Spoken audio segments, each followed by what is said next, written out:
Hello, and welcome to another video from 3.5 Archive. Today we're going to be looking at ambush feats. We're going to be doing the top 10 ambush feats in D&D 3.5. Ambush feats were introduced in Complete Scoundrel as a way for rogues to trade some of their sneak attack damage dice in exchange for some kind of additional status effect that would be applied by their attack. A few more ambush feats showed up in the Drow of the Underdark sourcebook, but that was about it. There are only 14 ambush feats in the entire game. So we're going to be looking at the top 10 today, but we will be looking at all of them. We'll simply be looking at the 4 that did not make the top 10 as honorable mentions. So ambush feats allowed you to trade all but one, at least as a prerequisite, of your sneak attack dice in exchange for some sort of extra effect. So if a feat required you to have 4d6 sneak attack to take it, then you would be trading in 3d6 sneak attack in order to apply that extra effect. So later on, you would be able to, of course, keep more of your sneak attack dice, but when you're first getting one of these feats and using it, if you're getting it around the same time you can qualify, then you are going to be only doing 1d6 of sneak attack. So you're going to be giving up a lot of your damage potential as a rogue in order to get these little extra effects, and that's something important to keep in mind as we go through this list. This is an unfortunate downside of the design of the game. These feats, many of them are really excellent, but unfortunately they require you to trade in so much sneak attack damage. Some of them, the effects aren't even worth trading any sneak attack damage, and even just taking a feat is more than enough of a cost for what the effect does, that it really makes it difficult for these feats to be attractive options.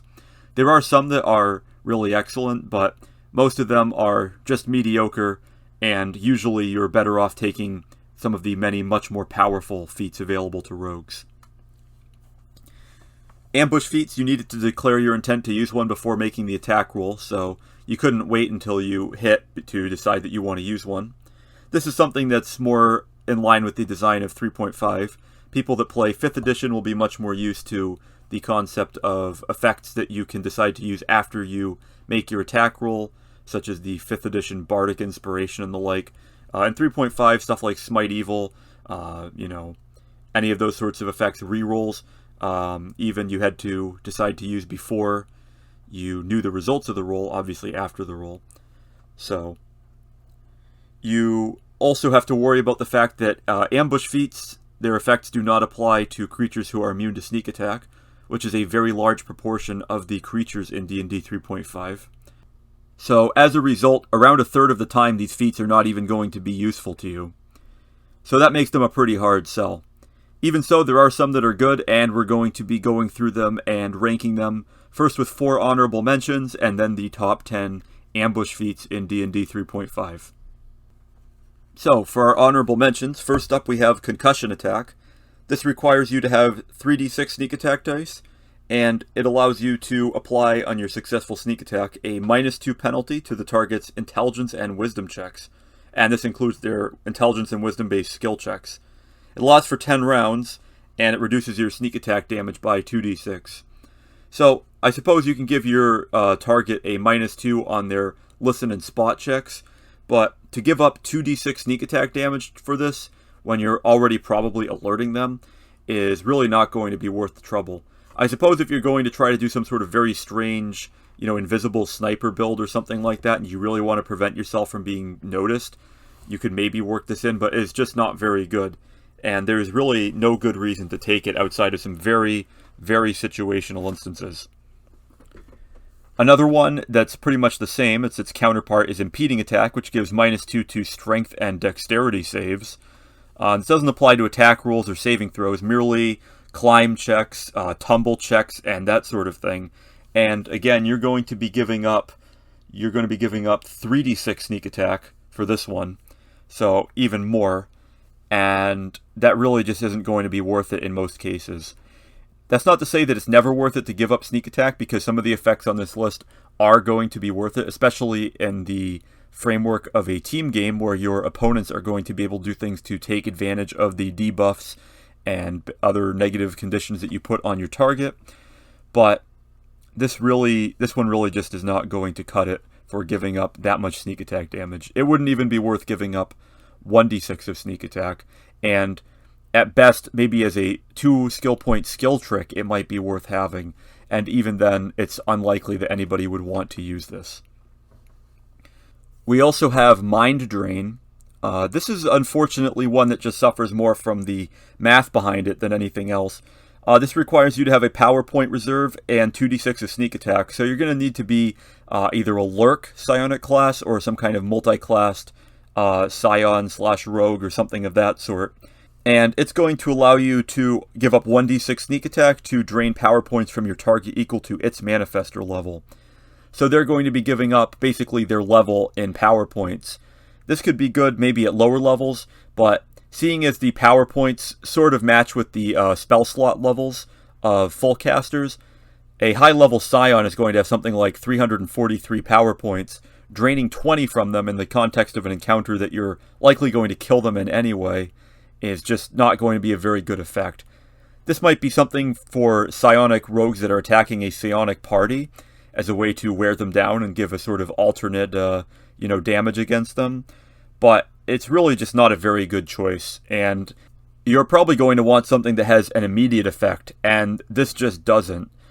If you're going to be facing a Scion with few enough power points for this to actually significantly negatively affect their power use, then that extra die of sneak attack damage you gave up is probably going to be enough to just kill them.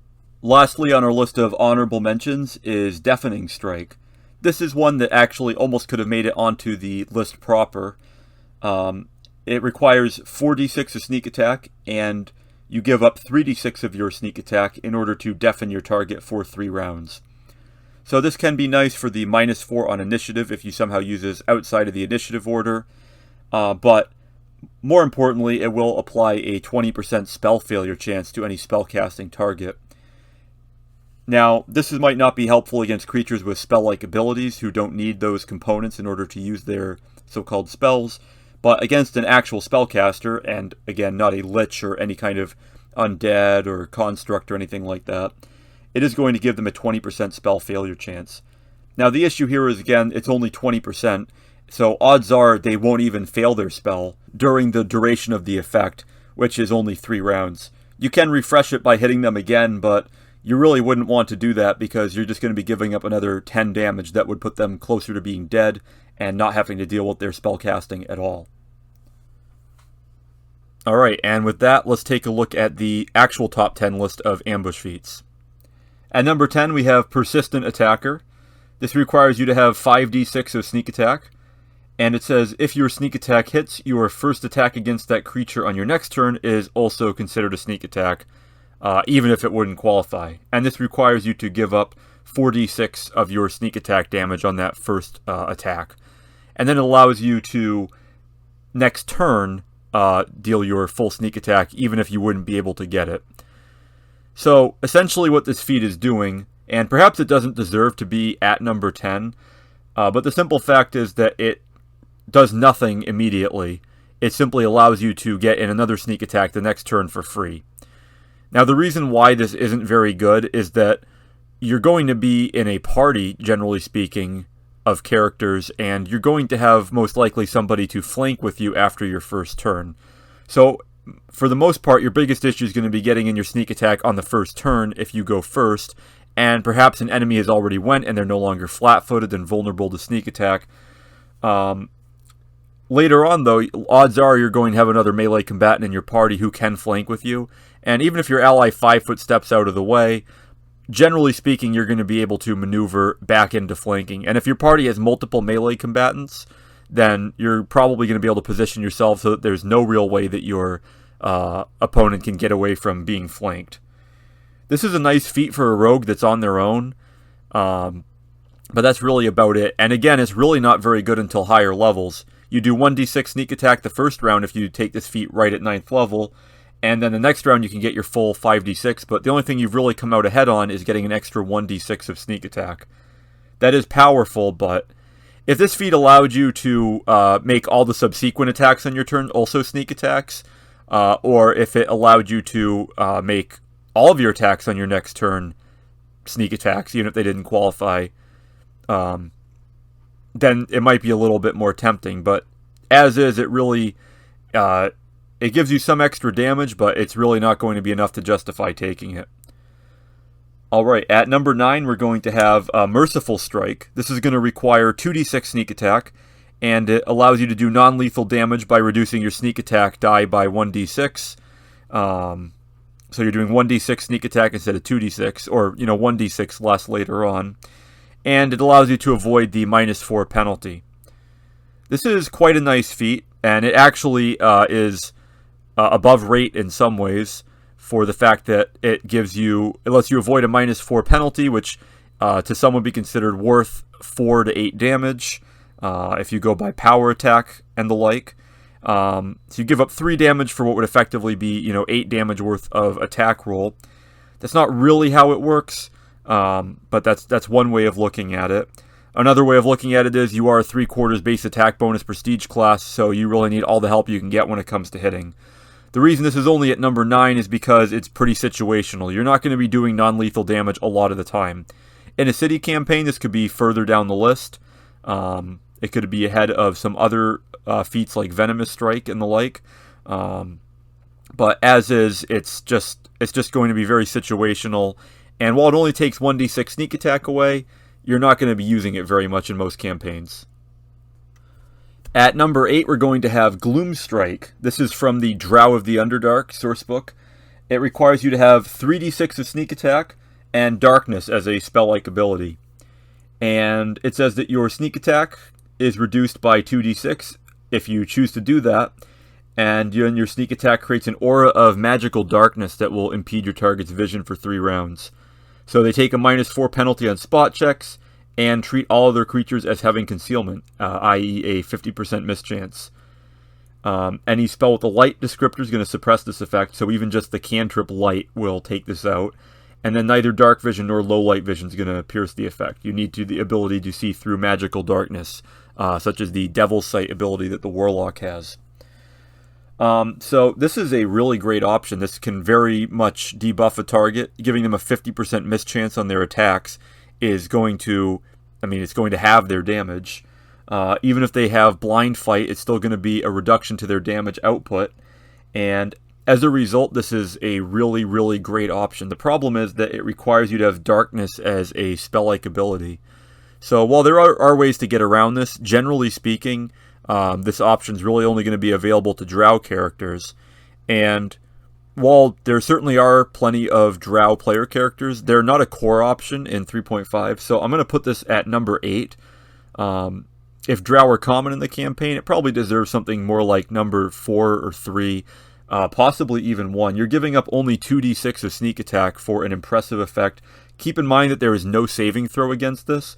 So unless the creature can see through magical darkness, or has blind fight to reduce the severity of the effect a little bit, they're really not going to be able to get around this at all, and this can really lock a creature out of a fight effectively. And depending on how severely the Dungeon Master deals with concealment, it could make an opponent just completely ineffective against you. So at number 7 we have Venomous Strike, which is also from the Drow of the Underdark sourcebook. This requires you to have the Poison Use ability, which you can get from the Assassin Prestige class, and it requires you to have Sneak Attack of 2d6. If you're wielding a poisoned weapon as part of your sneak attack and you reduce your damage by 1d6, it makes the poison save DC increase by 2. This, in some ways, could be higher. This could be at number 8 or number 9. The only reason that it's not is perhaps on the off chance that some monster race that has an inherent poison could use this. Poison DCs need all the help that they can get. Generally, the highest one that you can purchase normally is going to be around 20 for Black Lotus Extract, which is extremely expensive, and it has a pretty severe effect, but again, it doesn't work on a lot of creatures. Poison is very situational, and the only reason that this is ahead of Gloom Strike is because any character can buy poison. They don't necessarily have to be a Drow, and a lot of rogues will choose to go into the Assassin Prestige class. Overall, this isn't a great feat, but it's not a terrible feat either. It's very situational again, which is why it's only at number 7. And for number 6, we are back to Complete Scoundrel with Throat Punch. This is another one that, again, could be further down on the list. This could be potentially number 8 or number 9. But thanks to Ascetic Rogue and similar feats, the improved unarmed strike requirement here really isn't that bad. It requires you to have improved unarmed strike and sneak attack of 3d6, and it says that your successful sneak attack delivered with an unarmed strike is going to hinder your target's ability to speak.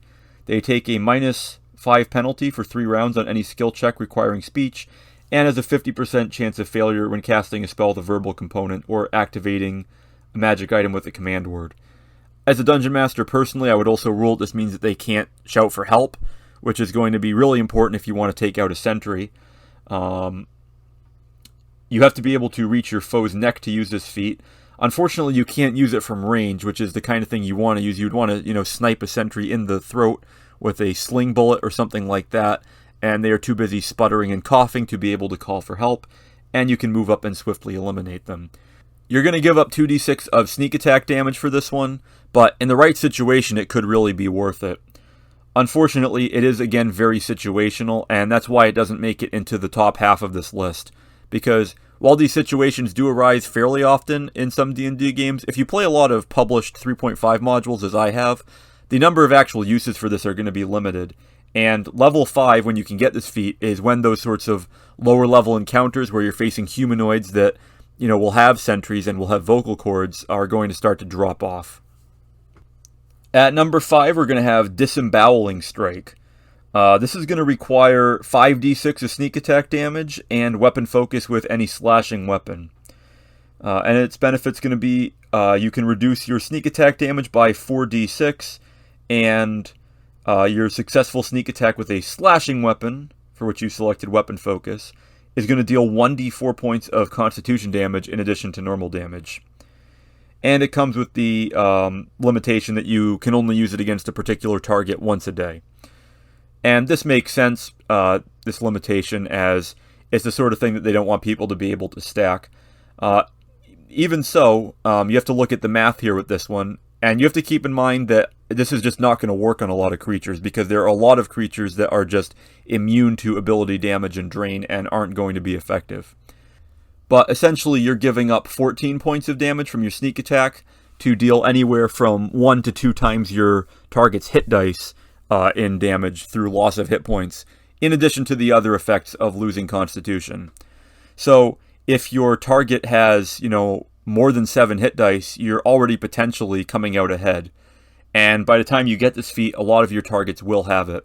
So this is the first of these feats that really truly is not situational and is one that you're probably always going to want to use, or at least most of the time you're going to want to use. You're not going to want to waste it on undead, obviously, where it has no effect. You're going to want to make sure you know what you're fighting before you use this. And again, you can only use it once, but that's only on a particular target. So you could use this to drain multiple creatures' constitution. And remember, there is no saving throw, so all you have to do is hit. And if you do hit a creature that's vulnerable to this, and let's say that they have, 14 or more hit dice, you have a 75% chance, or possibly even a 100% chance of doing more damage than you would have otherwise. So this is a pretty good ambush feat. This is one that I might actually recommend for a rogue to take. There are, again, obviously much more powerful options, and as a rogue you are already starved for feats. But if you're not going for a particular build, and perhaps you're a fighter rogue and you can pick up some of those important rogue feats as fighter bonus feats, this is definitely one to consider. Alright, at number 4 we're going to have Terrifying Strike. We're going to be going back to the Drow of the Underdark sourcebook for this one. Your sneak attacks inspire fear. It requires 4 ranks in Intimidate and 2d6 of sneak attack damage. And it has the effect that the target of your sneak attack is shaken for 1 round. So this is going to be -2 on pretty much all d20 rolls. And it's only for 1 round, but that can potentially be all that the fight lasts, both at low levels and at high levels. So giving your target a penalty on saving throws potentially against the wizard spells, or giving them a penalty to hit against a critical confirmation that might have killed your fighter, can both be really, really useful, and definitely worth giving up only 1d6 of sneak attack that this feat requires you to sacrifice. At number 3, we're going to have Headshot. This is from Complete Scoundrel, once again.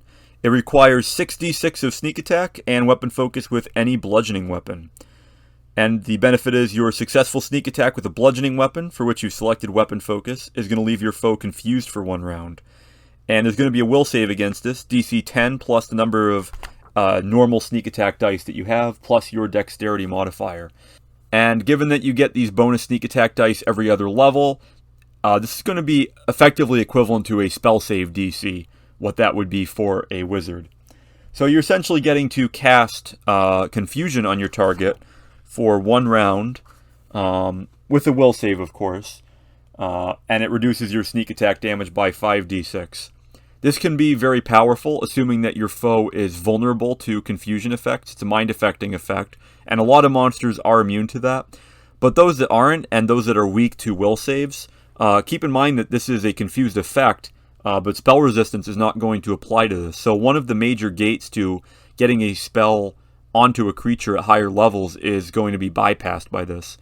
And yes, you're going to be losing 17 points of damage, but you could be preventing, dozens and dozens of points of damage from being dealt to your fellow party members. Now, one of the options for confusion is going to be to attack you, which means that this is going to have a 25% chance of not working, but it could cause the monster to damage itself, possibly even for more than 17 damage if it, a D8 plus some of these higher level monsters' strength modifiers could be quite a lot. It could also just stand there and do nothing. It could run away and provoke a lot of opportunity attacks, potentially. So there's a lot of mileage that you can get out of confusion. It is very unpredictable, and there is a will save here, but this can be a potentially devastating effect.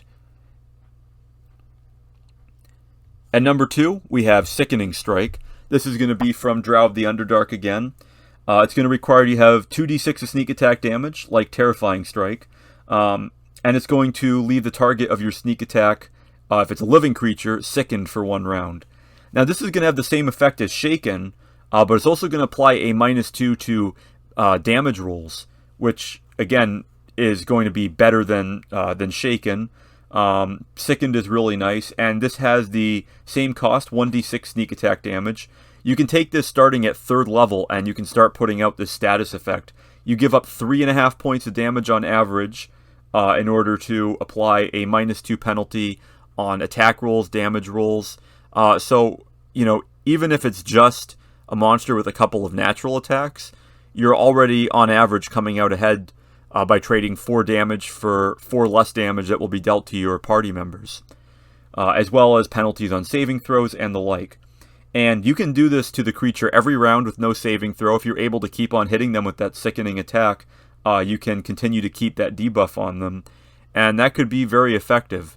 It's certainly probably going to do a lot more than those 3 points of damage will. So it also doesn't require 4 ranks in Intimidate, which generally isn't a skill that rogues are going to go for. So that's another reason why it's ahead of Terrifying Strike. It's just a better feat overall, and the fact that you can get this feat so early and use it so much throughout a campaign is the reason why it is going to be number 2 on this list. And finally, at number 1, the only feat left, you could have guessed by process of elimination, is going to be Eldritch Erosion. This requires you to have 4d6 of sneak attack. It's going to require you to have 1 rank in Knowledge Arcana, which will be cross-class for you, but it's going to be worth it because it's going to give you a successful sneak attack, giving up 4d6 sneak attack damage to reduce your target's spell resistance by 5 for 10 rounds. Now, you can't stack this. It's just going to, refresh the duration, but that's okay. You're going to give up 14 points of damage to give your party wizard a 25% better chance of hitting this creature with a spell. Combining this with Assay Spell Resistance and other spells that a wizard can use to bypass spell resistance, and you can essentially make spell resistance a non-issue for your party spellcasters. This is a really great ambush feat, and while a lot of creatures are going to be immune to confusion, even sickening if you're fighting non-living creatures, immune to fear, possibly immune to concealment in the case of Gloomstrike, immune to poison, immune to really needing to talk, to speak, to cast spells, to constitution damage, to all the other effects that are on this list so far. Being able to reduce spell resistance is something that's going to be more and more useful the higher and higher level you get. And the amount of sneak attack damage that you lose from this feat is going to matter less and less the higher you get as well. This feat is just going to come in handy probably in most encounters into epic levels that you fight. Given that spell resistance tends to scale off of challenge rating rather than hit dice, being able to attack that number with a -5 penalty is going to really help you out. And Eldritch Erosion is probably the #1 practical ambush feat that I would suggest for a rogue character. The others are all great options. Well, at least the top 5 are great options, but they're all situational.